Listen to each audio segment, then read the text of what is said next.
DS time here on December 28th at Doctor's Lake Marina at Dream On. Gonna do a quick after video, see how she looks.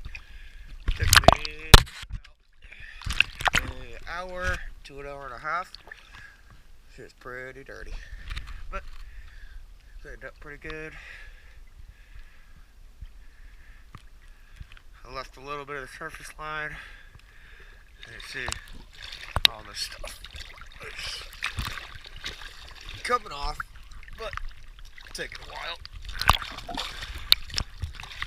Let's go see how the running gear in the hull looks.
DS diving.